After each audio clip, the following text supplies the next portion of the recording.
Populasi global terus meningkat hingga mencapai 8 miliar pada tahun 2024. Produksi pangan berkelanjutan bertujuan untuk mendukung tercapainya Sustainable Development Goals (SDGs) 2030. Masyarakat yang semakin sadar dan peduli terhadap kesehatan menjadi tantangan dalam penyediaan pangan sehat berkelanjutan. Salah satu usaha yang dilakukan untuk memenuhi permasalahan tersebut yaitu dengan memanfaatkan teknologi 3D food printing atau 3DFP yang membuka peluang pemanfaatan beragam bahan dalam merancang food ink untuk menghasilkan produk makanan dengan karakteristik baru dari aspek nilai kesehatan fisik, gizi, sensorik, dan fungsional.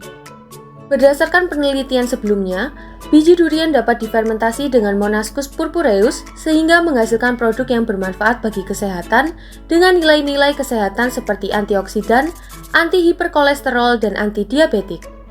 Biji durian terfermentasi Monascus mengandung beragam senyawa bioaktif termasuk senyawa pigmen, fenol, dan monakolinka. Biji durian terfermentasi akan ditambahkan tempe, isolat protein kedelai, dan probiotik sebagai bahan pembuatan food ink. Indonesia merupakan salah satu produsen durian terbesar di dunia. Berdasarkan data Badan Pusat Statistik Indonesia, produksi durian di Indonesia mencapai 1.582.172 ton pada tahun 2022. Tempe sebagai superfood ditambahkan karena memiliki berbagai keunggulan yaitu gizi, terutama protein dan vitamin B. Senyawa bioaktif yang mempunyai nilai kesehatan fungsional tersebut seperti isoflavon dan gamma aminobutyric acid. Dan proses produksinya tergolong tradisional sehingga ramah lingkungan atau sustainable.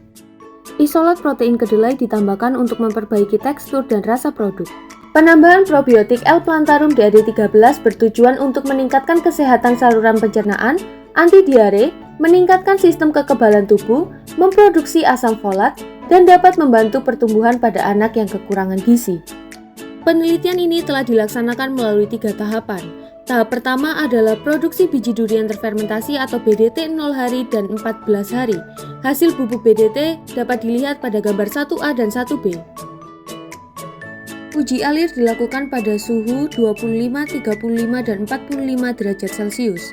Suhu 25 derajat Celcius mewakili suhu ruangan, suhu 35 derajat Celcius mewakili suhu tubuh, dan suhu 45 derajat Celcius adalah suhu untuk melarutkan gelatin selama persiapan food ink.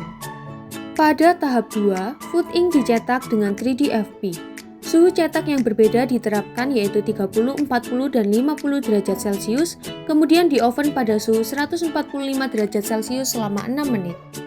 Produk 3DFP dianalisis untuk mengetahui printability dan struktur mikronya. Berikut merupakan hasil pengujian mikrostruktur.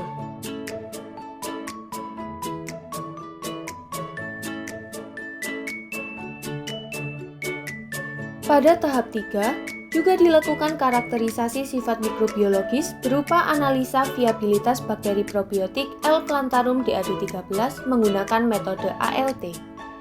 Berdasarkan tabel 2, ALT dari food ink yang diformulasikan dengan berbagai hidrokoloid masih memenuhi persyaratan ALT sebagai pangan probiotik, yaitu 10⁻⁶ CFU per gram. Hasil yang diperoleh juga menunjukkan penambahan BDT 14 hari sebagai bahan fungsional pada ketiga formulasi food ink tidak terlalu memengaruhi viabilitas bakteri probiotik pada produk 3DFP, ditandai dengan nilai ALT yang tidak terlalu berbeda.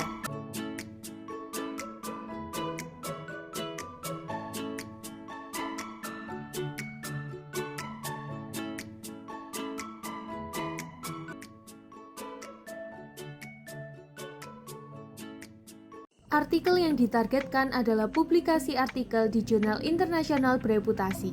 Saat ini dalam tahap review pada Carpathian Journal of Food Science and Technology. Terima kasih kepada Direktorat Riset, Teknologi, dan Pengabdian Masyarakat, Direktorat Jenderal Pendidikan Tinggi, Riset, dan Teknologi, Kementerian Pendidikan Tinggi, Sains, dan Teknologi untuk bantuan dana penelitian melalui skema penelitian fundamental reguler